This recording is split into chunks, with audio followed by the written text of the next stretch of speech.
Hey guys, it's John Cochran with Homebackers again, and on this video what I want to do is I just want to go ahead and educate you on what happens whenever you find the home of your dreams, but then you write an offer on it and then the seller does not accept it. You need to know what to do in this scenario because this is going to happen if you're going to go ahead and buy a home. Because the chances are that whenever you go and buy a house, you're probably going to go ahead and offer a little bit lower than what you normally would, just to see if you can get a little bit of a better deal to where you can go ahead and see what you can get from that seller. It's very typical for people to go ahead and do that, and it's very typical for the seller to go ahead and reject your first offer. But what do you do whenever they do reject that first offer? Well, what you do, guys, is you go ahead and counter offer. What a counter offer is say I write $100,000 on a property that I just absolutely love, and I know that I'll go a little bit higher, but the seller, they just wanted more than $100,000. Maybe it was listed for, say $130,000 and I offered $100,000. But they were kind of looking at the 125 to 130 range. So what do I do as a buyer in order to go ahead and, kind of get this ball rolling, to see if I can still get this house? Well, I counter offer with them. And what that means is basically whenever they go ahead and say, no, I don't really want to take your $100,000 offer, that's me going back and saying as the buyer, going back and saying, well, how about, $115,000?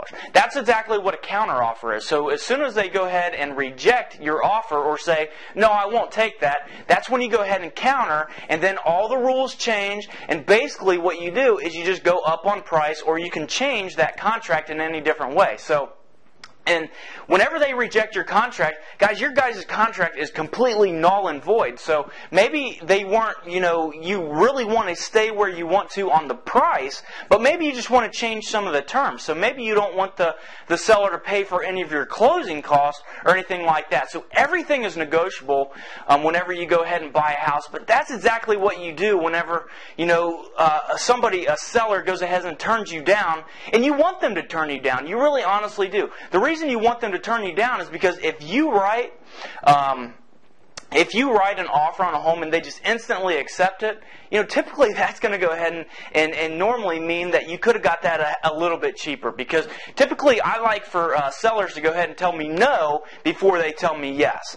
And you just kind of want to see what you can go ahead and get out of them, but not tick them off at the same time. Because if you go and write an offer on a home that's for sale for $100,000 and you go write an offer for $30,000, well, chances are that you're going to really irritate the seller, and then they're just not really going to want to do business with you. They're not going to want you to go ahead and buy this house, because you have to realize that the sellers are very emotional about their homes, and they don't want to get slapped right in the face, basically by you just bringing in a really, really low-ball offer. And that's exactly where your comparables from your Homebackers realtors come in, so that you know that you're not overpaying on the home.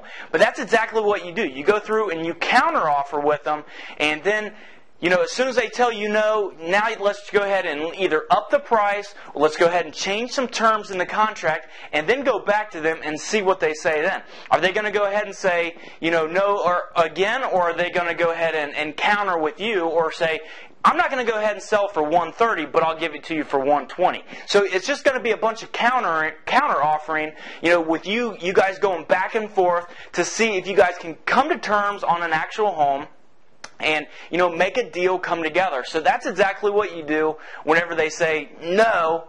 You just counter with them. You just keep negotiating with them until they go ahead and say yes. Now, if they never say yes, you guys go ahead and part your ways, and then you go and find another home, and then you do the same exact process. So it's very typical for a seller to go ahead and say no right at the beginning, but you just counter offer with them or renegotiate with them, after they say that, and then you can go ahead and get your deal. So go to your Homebackers realtor, and we would love to show you properties, and we will talk to you soon.